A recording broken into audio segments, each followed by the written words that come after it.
कि यूपी की विधानसभा के अंदर इस समय हर चौथी सीट पे यूपी की जनता ने एक ऐसा आदमी बैठाया जिसके ऊपर क्रिमिनल चार्जेस हैं। लेकिन धीरे धीरे क्रिमिनल्स को समझ में आने लगा कि पैसा मैं इकट्ठा कर रहा हूं और भीड़ मैं इकट्ठी कर रहा हूं और सफेद कुर्ता ये लोग पहन रहे हैं। और उससे भी बड़ी चीज ये है कि सुप्रीम कोर्ट के बोलने के बाद भी सारी पार्टियों ने लोगों से छुपाया अपने क्रिमिनल कैंडिडेट्स के बारे में। वुमेन को इसलिए हल्के में लेते हैं क्योंकि उनको पता है कि जहां पे उनके आदमी वोट देंगे वहीं पे जाके वो भी वोट दे आएंगी। इनको बहुत अच्छे से पता है कि यंग जनरेशन इलेक्शन डे वाले दिन उठ के वोट देने आएगी नहीं और नेटफ्लिक्स चलाएगी। जिस स्टेट में नेता अपना इंटरेस्ट दिखाना शुरू कर देते हैं उस स्टेट का बुरा टाइम चालू हो जाता है। आपकी समाज में इज्जत तब होती है जब आपके पास पैसे होते हैं, इसलिए नहीं होती कि आप कितने लोगों से लड़े हो अपने धर्म को लेके। देखिए यूपी में चुनाव आ रहे हैं, आ तो ये 5 स्टेट्स में रहे हैं, लेकिन यूपी की बात ज्यादा हो रही है क्योंकि ऑल ओवर इंडिया में सबसे ज्यादा एमपीज और एमएलए इसी स्टेट से इलेक्ट होते हैं। और ज्यादा एमपी सीट्स का मतलब है कि पीएम बनने का रास्ता यूपी से ही खुलेगा। और यही रीजन है कि आज तक 15 पीएम में से 9 पीएम यूपी से ही रहे हैं। और यही रीजन है कि लोकसभा में सारी पार्टीज के बड़े नेता आपको यूपी की सीट से खड़े हुए मिलेंगे और अपना कोई ना कोई रिलेशन गंगा मां से या फिर यूपी के इतिहास से या फिर यूपी के किसी शहर से अपने बचपन को जोड़ते हुए मिलेंगे। इससे पहले कि आप डिसाइड करें कि आपको किसको वोट देना, मैं कुछ डेटा आपके सामने शेयर करना चाहता हूं। इस पर्टिकुलर टाइम पे यूपी के अंदर 403 नेता जो लास्ट टाइम जीत के आए थे, उनमें से 143 नेता ऐसे हैं जिनके ऊपर क्रिमिनल चार्जेस हैं।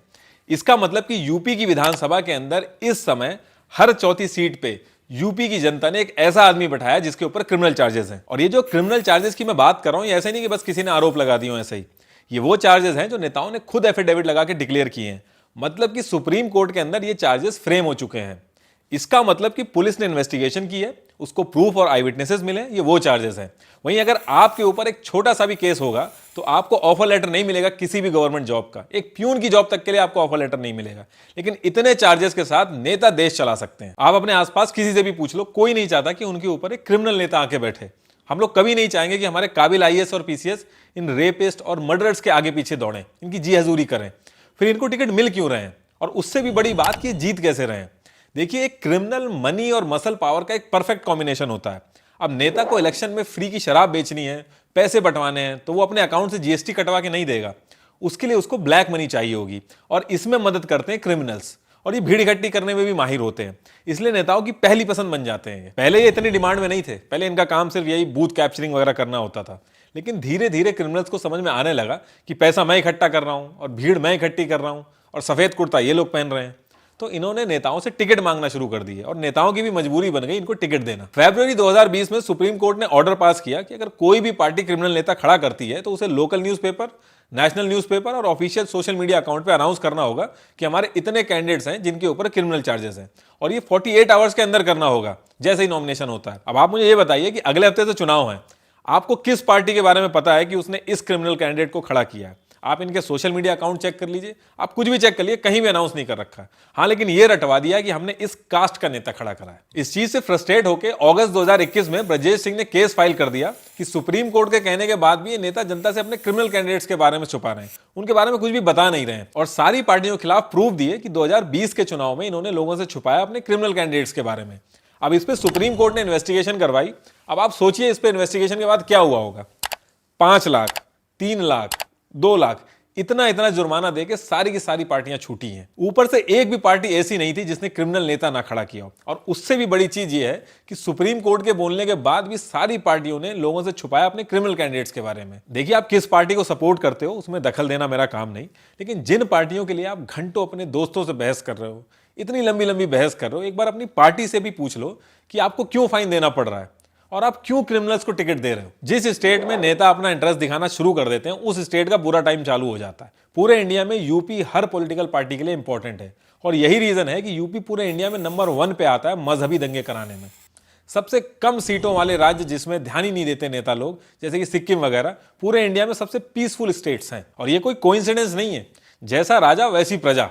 एक बकरी अपने नीचे बकरी बनाएगी, वो कभी शेर नहीं बनाएगी। इसलिए जिस स्टेट में ज्यादा क्रिमिनल नेता जीत के आते हैं उस स्टेट में क्राइम सबसे ज्यादा होता है।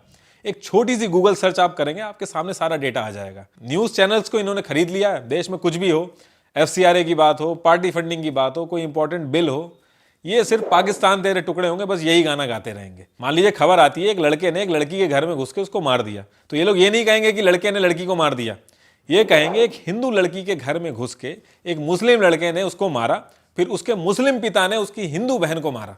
ताकि आप जब सुबह उठ के न्यूज देखें तो आपका खून खोल जाए और बाहर जाके आप दंगे करें। ये कास्ट और रिलीजन की राजनीति इनके लिए कितनी इंपॉर्टेंट है, इस बात का अंदाजा आप सिर्फ इससे लगा सकते हैं कि इस बार सारे नेता लोकसभा में इकट्ठा होकर घंटों बर्बाद करके ये मांग कर रहे थे कि यूपी में चुनाव होने से पहले कास्ट बेस्ड सेंसस होना चाहिए। देखिए, ये अरेंजमेंट ऐसा है कि लोग अपनी कास्ट के नेता को वोट देंगे और नेता जीतने के बाद अपनी कास्ट वालों को प्रेफरेंस देगा। और ये अरेंजमेंट इतने सालों से इसलिए चला आ रहा है क्योंकि लोगों को लगता है कि अगर वो अपनी कास्ट के बाहर जाके वोट देंगे तो कल को कोई वैकेंसी आएगी या फिर कोई एडवांटेज होगा या कोई दंगे होंगे तो नेता अपनी कास्ट वालों को प्रेफरेंस देगा। लेकिन एक्चुअल में ऐसा होता नहीं है। इतने सालों से आप अपनी कास्ट के नेता को वोट कर रहे हैं, हर बार तो आपकी पसंद का नेता जीतता नहीं होगा, कभी दूसरी कास्ट का भी नेता जीता होगा। उस टाइम पे आपको मार के भगा नहीं दिया जाता है, ये सिर्फ डर बनाने के लिए होता है। आप नोटिस करेंगे जब आपकी कास्ट का नेता भी जीत के आता है तो वो भी आपके लिए कुछ नहीं करता, बस चुनिंदा लोगों को लैपटॉप और मोबाइल पकड़ा देता है। 30-35 लोग जो उसकी कास्ट के होते हैं उनको गवर्नमेंट या फिर पुलिस में पोस्ट दे देता है और बाकी लोग बिना मतलब खुश रहते हैं कि देखो हमारी सरकार है। एक्चुअल में जो कास्ट इनको वोट करती है ये उनके साथ भी धोखा करते हैं। जैसे ये पावर में आते हैं सिर्फ अपने गुर्गों को ठेका दिलवाते हैं, जो पैसा इन्होंने वोट खरीदने में लगाया होता है वो निकालते हैं और अगले चुनाव की तैयारी करते हैं। और जो लोग इन नेताओं के चक्कर में पड़ के हिंदू मुस्लिम करते हैं वो अपना और अपने घर वालों का फ्यूचर जीरो कर देते हैं। आपकी समाज में इज्जत तब होती है जब आपके पास पैसे होते हैं, इसलिए नहीं होती कि आप कितने लोगों से लड़े हो अपने धर्म को लेके। कोई भी आदमी ऐसे आदमी को बिजनेस अपॉर्चुनिटी या रोजगार नहीं देता जो नफरत से भरा हुआ।